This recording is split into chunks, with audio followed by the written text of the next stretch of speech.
Hello বন্ধুরা, আজকে প্রচণ্ড গরম, তবুও ঘামতে ঘামতে রান্নাঘরে ঢুকেছি। আজকে একটা মাছের রেসিপি করব, মানে আমার ঘরে যিনি রান্না করেন তাকে আজকে বলেছি তোমাকে এটা করতে হবে না, আমি করব, কিন্তু আমি প্রচণ্ড ঘামছি।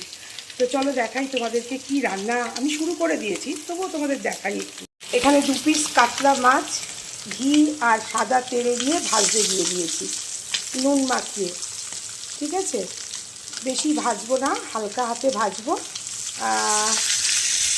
কড়া ভাজা যাকে বলে সেটা হবে না, কড়া ভাজা করে ভাজবো না। আর এখানে রয়েছে মশলার মধ্যে রয়েছে পেঁয়াজ বাটা, এটার মধ্যে রয়েছে চারমগজ, সর্ষে পোস্ত বাটা, আদা রসুনের পেস্ট আর টক দই। আশা করি এতক্ষণে বুঝতে পেরে গেছো আমি কি রান্না করতে চলেছি। তো চলো দেখাচ্ছি তোমাদেরকে কি রান্না হচ্ছে। মাছটা তো ভেজে তুলে রেখেছি এখানে।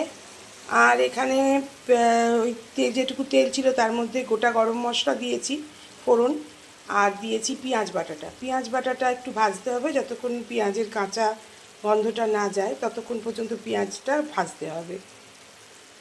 এরপর দিয়েছি আদা রসুনের পেস্ট, দিয়ে আবার সেটাকে একটুখানি নাড়াচাড়া করছি।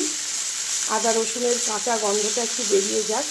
আর আমার মনে হয় না একটু গোলমরিচ দিলে ভালো হয়, যেহেতু এটা দই কাতলাই হচ্ছে, তাতে একটু দই কাতলা হলে শুধু গোলমরিচের স্মেলটা আমার ভালো লাগে।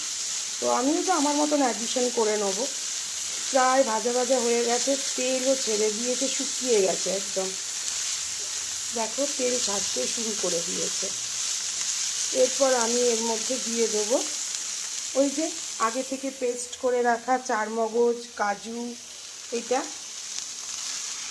এবার আমি দিয়ে দিলাম। এর মধ্যে দিয়ে দিয়েছি গোলমরিচ, নুন, চিনি, সেটা তোমাদেরকে আর দেখানো হয়নি। আমি আমার আন্দাজ মতন গোলমরিচ, একটু নুন, একটু মিষ্টি, এগুলো সব দিয়ে দিয়েছি। এবার প্রায় তেল ছেড়ে দিয়েছে, ভাজা ভাজা হয়েই গেছে। এবার আমি দিয়ে দেবো টক দইটা দিয়ে দেবো।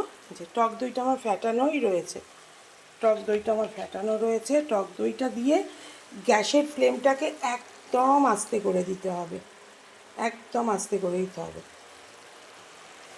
সুতরাং টক দইটা দিয়ে একটু নাড়াচাড়া, কারণ আর টক দইটা না নাহলে ফেটে যাবে। জোরে গ্যাসের ফ্লেম রাখলেই টক দইটা ফেটে যাবে। এবার একটু নাড়াচাড়া করে ওই টক দই ধোয়া বাটির জলটা দিয়ে মাছগুলো দিলেই রেডি আমার দই কাতলা। মাছ দিয়ে দিয়েছি, আমার অলরেডি দই কাতলা রেডি করে ফেলেছি। এবার খালি